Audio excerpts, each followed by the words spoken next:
তখন সে ক্লাস 5-এ পড়ে, এখন হয়তো অনেক বড় হয়ে গেছে। সে দৌড়ে এলো আমার গাড়ির কাছে, এসে বলল, দিদি দিদি শুধু মেয়েরা সাইকেল পাবে, ছেলেরা পাবে না? আমি দেখলাম এটা তো ঠিক বলেছে। তখন আমি বললাম, না, সবাইকেই ফ্রিতে সাইকেল দেওয়া হবে, ক্লাস 9-এ উঠলেই বিনা পয়সায় সাইকেল দেওয়া হবে। আমার যত শিক্ষা বাচ্চাদের থেকে নেয়া।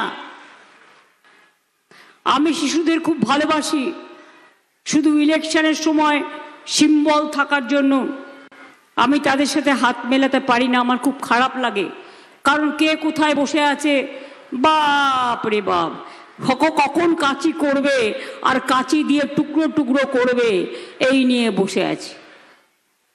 ভয়ঙ্কর বিজেপি পার্টি, সারা দিল্লিকার লাড্ডুগুলো বসে আছে। কালকে আমি শুনলাম লোধা শবরদের ওপরে অত্যাচার করেছে। উইদাউট পারমিশনে তুমি সিম্বল লাগাতে পারো না, এই প্রথম আমি দেখছি।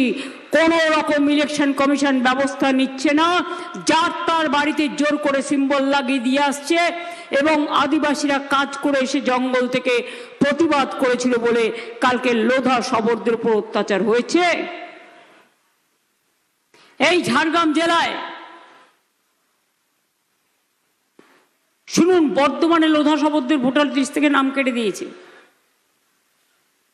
আমি আস্তে আস্তে ঝাড়গ্রামে রাস্তায় যখন আসতাম, এখানে একটা ডোমপাড়া আছে এই জেলায়, আমাকে এসে বলল, দিদি আমাদের না কারো রেশন কার্ড নেই। আমি সঙ্গে সঙ্গে লোক পাঠিয়ে তাদের সবার রেশন কার্ড, কাস্ট সার্টিফিকেট সব ব্যবস্থা করে দিয়েছিলাম। জানেন বাচ্চাদের জুতো দেওয়া আমি কবে থেকে শুরু করেছিলাম?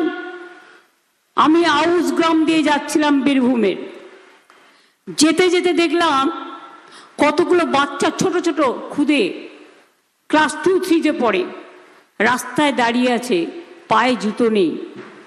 আমি ওদের জিজ্ঞেস করলাম, তোমাদের পায়ে জুতো নেই? বললো, না আমাদের তো জুতো নেই।